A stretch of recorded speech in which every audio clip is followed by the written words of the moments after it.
वित्त मंत्री निर्मला सीतारमण 1 फरवरी को केंद्रीय बजट 2026 पेश करेंगी। इसमें रेल बजट भी शामिल होगा। हालांकि पहले ऐसा नहीं था।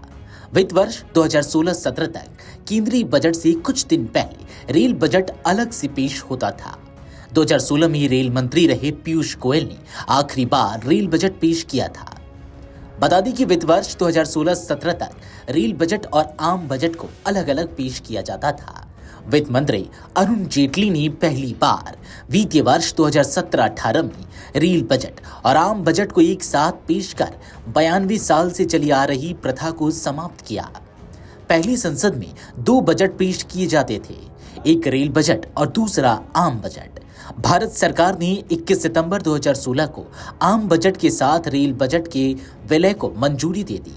उस समय वित्त मंत्री अरुण जेटली थे। उन्होंने 1 फरवरी 2017 को आजाद भारत का पहला संयुक्त बजट संसद में पेश किया।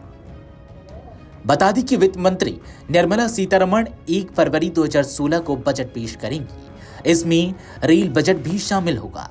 हालांकि हमेशा ऐसा नहीं था। वित्त वर्ष 2016-17 तक केंद्रीय बजट से कुछ दिन पहले रेल बजट अलग से पेश किया जाता था। 2016 में रेल मंत्री रहे पीयूष गोयल ने आखिरी बार रेल बजट पेश किया था। 92 साल पुरानी यह प्रथा तब समाप्त हुई जब वित्त मंत्री अरुण जेटली ने वित्तीय वर्ष 2017-18 के लिए केंद्रीय बजट के साथ ही रेल बजट पेश किया। तो आइए अब हम आपको बताते हैं बजट 2025 में रेलवे को क्या मिला था।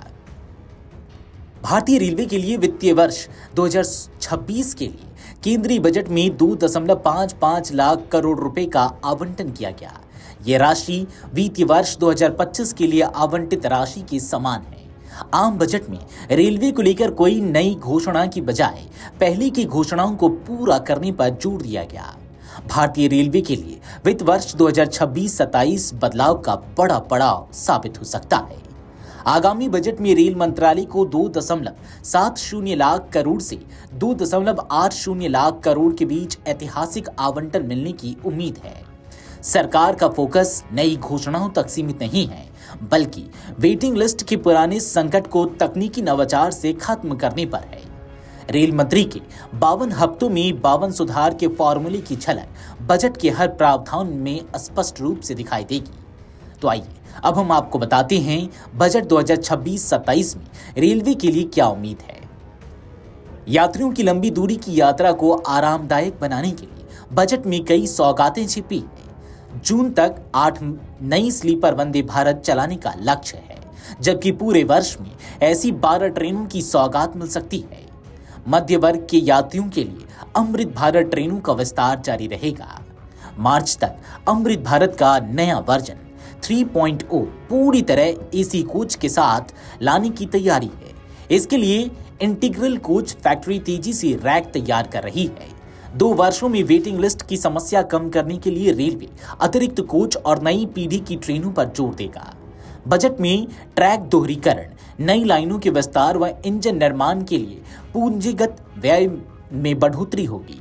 अमृत भारत स्टेशन योजना के तहत सैकड़ों स्टेशनों के कायाकल्प को और गति दी जाएगी। 1947-48 में जब देश आजाद हुआ, उस समय देश का रेल बजट 14 करोड़ 28 लाख रुपए का था। जैसे जैसे देश में रेल की पटरियां और रेलगाड़ियां बढ़ी, रेलवे का आवंटन भी बढ़ता गया। साल 2014 में मनमोहन सिंह की सरकार के आखिरी रेल बजट में रेल बजट के मद में 63,363 करोड़ रुपए खर्च होने की बात कही गई थी। पिछले साल 2024-25 के बजट में रेल बजट का आकार बढ़कर 2,62,200 करोड़ रुपए तक पहुंच गया है। इसे देश के आम बजट के साथ ही पेश किया गया था। Video desk अमरउजाला.com।